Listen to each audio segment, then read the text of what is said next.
Sosok ayah bagi seorang anak laki-laki semestinya kuat dan bisa melindungi. Namun ketika seorang ayah tidak hadir di saat keluarganya sangat membutuhkan, hal itu menimbulkan luka dan kepahitan yang mendalam. Inilah yang terjadi dalam hidup saya.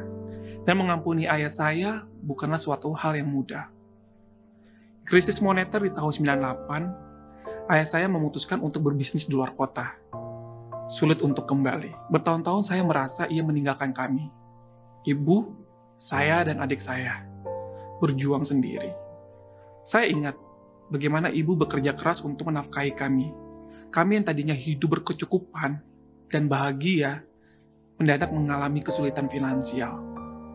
Hal ini membuat saya yang saat itu masih kecil seperti dipaksa berdewasa, belajar berhemat, dan membantu ibu. Namun, kejadian ini meninggalkan luka yang begitu dalam. Saya pahit terhadap ayah saya.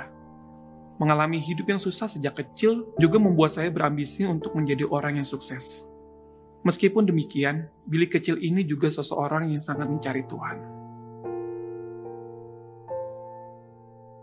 Ibu adalah panutan iman saya. Setiap pagi mama bangun. Saat teduh, berdoa sambil menangis. Setiap minggunya mama saya selalu mengajak saya untuk pergi ke gereja. Bahkan, Billy kecil berusia 7 tahun ini sudah memiliki cita-cita untuk menjadi seorang pendeta. Karena ia merasa Tuhan begitu real dalam hidupnya. Lulus SMA, saya bertekad untuk masuk ke sekolah teologi. Namun karena satu dan lain hal, akhirnya saya berubah pikiran dan memutuskan untuk tidak melanjutkan ke sekolah teologi. Saya banting setir jauh sekali. Rohani ke dalam pekerjaan yang duniawi. Apapun saya lakukan untuk menyambung hidup dan mengejar kesuksesan. Seperti mengikuti MLM, bekerja sebagai sales asuransi, dan sales handphone. Hingga suatu hari, saya diajak salah satu keluarga saya untuk syuting. Dari situ jalan menuju dunia entertainment terbuka. Saya mulai casting iklan, hingga bermain sinetron. Perlahan-lahan saya menikmati proses yang enak, dan akhirnya saya dikenal. Namun, hubungan saya dengan Tuhan menjadi jauh. Dosa-dosa seperti minum alkohol, clubbing, dunia malam, mulai masuk dalam hidup saya. Hingga suatu ketika, seorang teman dekat saya mengajak saya untuk belajar Alkitab. Awalnya saya menolak, karena enggan melepas dosa-dosa dan kenyamanan dunia. Namun, teman saya sangat gigih dan tidak pantang menyerah. Karena kesaksian hidupnya membuat saya luluh.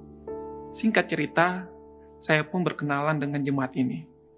Kali pertama saya bergabung, saya begitu terkesan karena pengajaran firman Tuhan yang luar biasa. Akan tetapi, lebih dari itu saya juga terkesan karena melihat betapa dekat orang-orang dalam jemaat ini. Pada suatu ketika, setelah ibadah saya diajak untuk ngobrol bersama dengan anggota jemaat lainnya. Pembicaraan pun bergulir sampai akhirnya kami membuka Alkitab di Yesaya 59 ayat 1 dan 2. Setelah membaca satu perikop, saya menangis. Jujur, saya tidak pernah membaca ayat ini sebelumnya. Kemana ayat ini selama ini? Ayat ini seperti berbicara langsung kepada saya. Selama ini ternyata dosa-dosa saya lah yang menjadi tembok penghalang saya, hingga saya tidak dekat dengan Tuhan. Hal ini pun menginspirasi saya untuk mengenal Tuhan dan firman-Nya. Ketika tawaran Alkitab itu datang, saya pun langsung mengiyakan. Pembahasan tentang Alkitab begitu menarik dan saya semangat untuk mengikutinya. Sampai akhirnya saya masuk dalam pertobatan. Sebenarnya mudah bagi saya untuk melepas semua dosa-dosa duniawi, karena dosa tersebut bukan sinful nature saya. Ditambah lagi, saya memiliki teman-teman yang baik, yang membantu menjaga saya untuk hidup benar. Akan tetapi, mengampuni ayah saya adalah hal yang teramat sulit. Pada awalnya saya menyangkal tentang kepahitan tersebut. Namun Yakobus 5 ayat 16 membantu saya untuk mengakui segala kepahitan saya kepada ayah.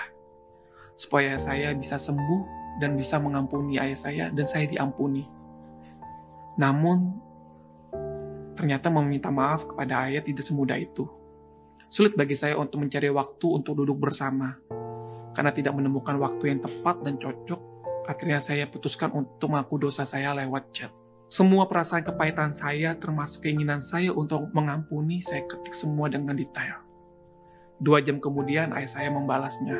Begitu saya membacanya, saya sangat merasa lega. Ayah saya bilang bahwa ia mengampuni saya. Sungguh sangat lega. Semua beban selama bertahun-tahun akhirnya lepas. Luka yang sudah lama dan kini sembuh, hubungan kami yang dahulu jauh sekarang menjadi lebih dekat dan akrab. Firman Tuhan menolong saya untuk berubah, melepaskan ego saya dan memberikan pengampunan kepada saya dan ayah saya yang bertahun-tahun membuat saya pahit. Hal ini membuat saya yang teringat kembali akan impian saya sejak kecil, yaitu menjadi pelayan Tuhan. Meskipun saat ini saya bukan seorang pendeta, namun melalui perubahan hidup saya menjadi terang untuk orang lain. Dengan apa yang saya punya saat ini, saya merasa Tuhan memberikan saya kesempatan untuk membantu teman-teman dan orang lain untuk mengenal Tuhan. Dan mengalami hidup yang diubahkan sama seperti Tuhan telah mengubahkan hidup saya. My name is Billy, and this is my turning point.